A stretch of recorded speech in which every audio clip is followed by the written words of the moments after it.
Месси ва Роналду бадтарин пеналтизан дар асри 21 мебошанд. Не ин сарлавҳаи баланд нест, ин факт аст. Лионел Криштиану ягона футболбозоне мебошанд ки дар карьераи худ натавонистанд қариб 30 зарбаи 11 метраро иҷро намоянд, вале онҳо аз пеналти аз дигарон дида бисёртар гол мезананд, барои он ки онҳо имконияти зиёдтар доранд. Ҳам бозингари аргентинӣ ва ҳам бозингари португалӣ даҳо пеналти муҳимро ба сама расонинданд, аммо назидани пеналти онҳо низ зиёд аст. Мо дар ин видео 5 тои пеналти онҳоро ҷамъ кардем ки зада натавонистанд. Пеш аз зарбаи 11 метра футболбоз қарори муҳимро қабул мекунад. Чӣ хел бояд зарба зад? Ҳаст танҳо ду вариант. Пеш аз зарба аллакай донӣ ки ту куҷо мезанӣ, ё ин ки нигоҳ накарда ба дарвоза зарба занӣ, ё ин ки дуюм вариант ба дарвозабон нигоҳ карда дар охири зарбазанӣ қарори худро барорӣ. Месси дуюм вариантро дӯст медорад. Ӯ дар карьераи худ ҳамин қадар пеналти задааст ки дарвозабонон аллакай медонанд ки ӯ ба куҷо зарба мезанад. Намунаи хуб Ҷо Хар дар бозии якашниҳои Лигаи Чемпионҳо.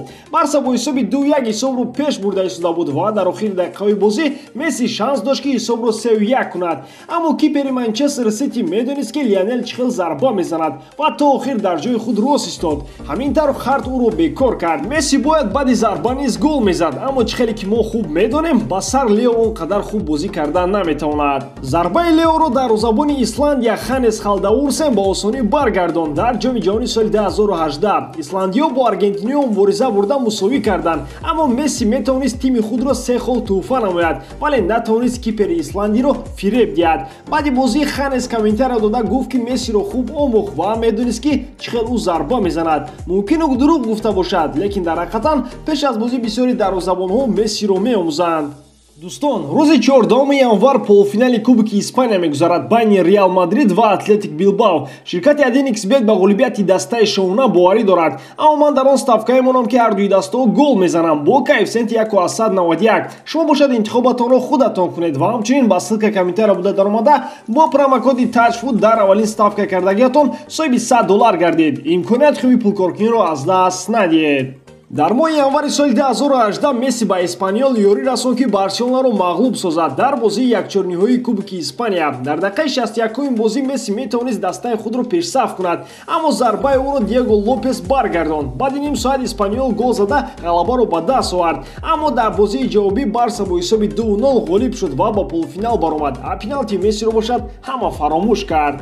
Аммо назидани пеналти дар финали Копа Америка соли 2016 чунин сарнавиштро интизор набуд. Ин зарбаро ҳатто Месси аз ёди худ бароварда натавонист. Ҳамин тавр эълон кард ки аз тими Аргентина меравад. Оё шумо ин моментро дар ёд доред? Дақиқаҳои асосии бозӣ байни Аргентина ва Чили бо ҳисоби 0-0 ба анҷом расид. Тамошобинонро бошад серияи пеналти интизор буд. Лео аз дарвоза боло зарба зад ва ҳамин тавр Чили бо ҳисоби 4-2 ғолиб баромад. Финали Копа Америкаи соли 2016 ин ягона бозии асосие набуд ки назидани пеналти Месси дастаи ӯро аз ғолибият маҳрум карда бошад. Дар бозии полуфинали Лигаи Чемпионҳо бо Челси дар соли 2012 Лео Чехро фиреб дода натавонист ва ба стуни дарвоза зарба зад. Барои Барса ин танҳо як маъно дошт: роҳи бозӣ кардан дар финал бо Бавария маҳкам шуд. Гарчанде ки агар Барса медонист ки Бавария баъди 8 сол бо онҳо чӣ кор мекунанд, шояд тамоман дигар дар Лигаи Чемпионҳо иштирок намекарданд. Мухлисони Месси ва Барселона метавонед озодона нафас кашед. Дигар мо пеналти 11 Мессиро нишон намедиҳем.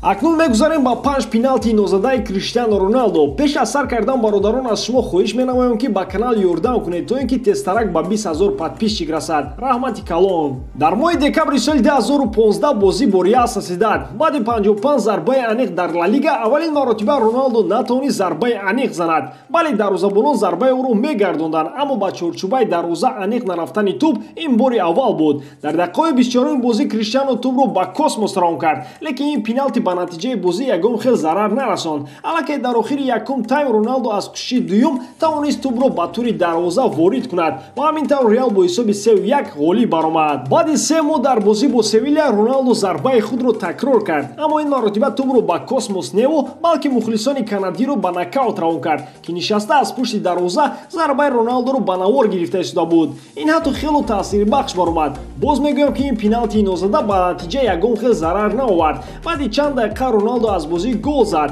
Ҳамин тар бо Реал Севильяро бо ҳисоби 4-0 торумор кард. Аммо на ҳама вақт Роналдо баъди наздани пеналти вазъиятро бо голи худ иваз мекард. Дар бозии полуфинали Лигаи Чемпионҳо байни Бавария ва Реал ҳамаи чизро серияи пеналти ҳал мекард, вале Нойер ҳамаи футболбозони Реалро гузашт. Нойер зарбаи 11-метраи Роналдо ва какаро баргардонд, аммо ҳамаи гандагии мухлисонро Серхио Рамос ба худ кашида гирифт. Рамос асабояшро идора карда натавонист ва тӯбро ба космос равон кард. Акнун биёед мегузарем ба аввалин рақобати Месси ва Роналдо. Соли 2008 полуфинали Лигаи Чемпионҳо бозии Барселона ва Манчестер Юнайтед майдони Камп Nou. Аллакай дар сеюм дақиқаи бозии Роналдо бояд девҳои сурхро пешсаф мекард, аммо ӯ натавонист тӯбро ба чорчӯбаи дарвоза равон кунад. Он рақобат ҳамин хел мусовӣ 0-0 ба анҷом расид. Дар бозии ҷавобӣ МЮ 1-0 ғолиб омада ба финал баромад. Дар охир биёед ба ёд меорем пеналтии нозадаи Роналдоро дар соли 2020. Ӯ натавонист дарвозаи Донаруmaро рахна кунад ва Ювентус бо миннатдории бозии якум ба финал баромад. Дӯстон, чӣ хеле ки мебинед ҳатто устодони бузург наметавонанд идеалӣ бошанд. Раҳмати калон барои тамошо, лайк ва обуна шуданатон. Ба шумо маслиҳат медиҳем ки ба дигар видеоимон назар кунед.